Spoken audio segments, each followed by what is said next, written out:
Сегодня мы поговорим о том, как избежать весеннего обострения заболеваний ЖКТ с комментарием врача-гастроэнтеролога. Для начала подпишись на канал, нажми на колокольчик и в конце поставь лайк, так больше людей увидит это видео. Спасибо, друзья, за вашу поддержку и спонсорство. Наша команда очень вам благодарна. Все варианты помощи в описании. Ну тогда начнем. Пришла весна, и многие замечают, что с ее наступлением обостряются проблемы с желудочно-кишечным трактом. Обычно жалуются на обострение гастрита, хронического панкреатита, холецистита, колита и так далее. На самом деле под этими диагнозами кроются функциональные заболевания. Состояния, при которых причину боли и дискомфорта невозможно найти с помощью инструментальных и лабораторных исследований. Напомним, какие функциональные состояния встречаются чаще всего: функциональная диспепсия, боль и тяжесть в области желудка. Обычно ее путают с гастритом, но гастрит не вызывает боли. Синдром раздраженного кишечника,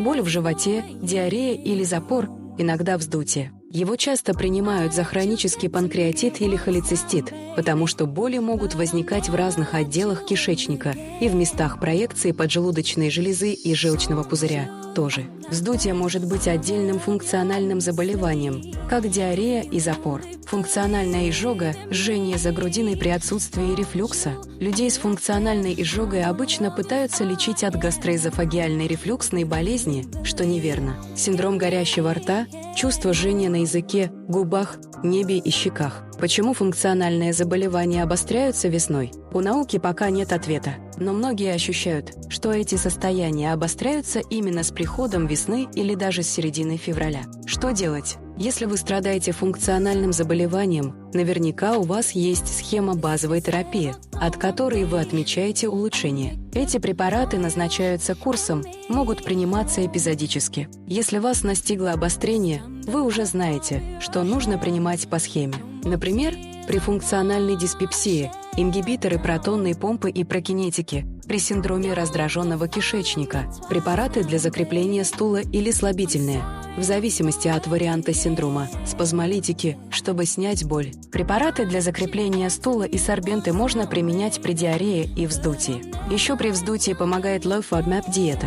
FODMAP – группа углеводов, которые содержатся в разных продуктах и вызывают вздутие. На каждого человека они действуют по-разному, поэтому сначала нужно полностью исключить все FODMAP-продукты из рациона от 2 до 6 недель. Например, бобовые, яблоки и молочные продукты. Смотрим, ушло ли вздутие. Затем постепенно возвращаем в рацион продукты и отслеживаем реакцию. Так можно выяснить, какие продукты и в каком количестве вызывают вздутие. При запорах можно прибегнуть к слабительным, например, псилиуму, шелухе семян подорожника. Недавние исследования показали, что плоды киви тоже работают не хуже псилиума. А вот при синдроме горящего рта и функциональной изжоге обычно нужны нейромодуляторы, по-другому – антидепрессанты. Эти препараты уже не относятся к базисной терапии, назначать их должен врач. Они применяются и при остальных функциональных заболеваниях. Если средства базисной терапии не помогают, их нельзя назначать и отменять себе самостоятельно. При грамотном подборе серьезных побочных эффектов можно избежать,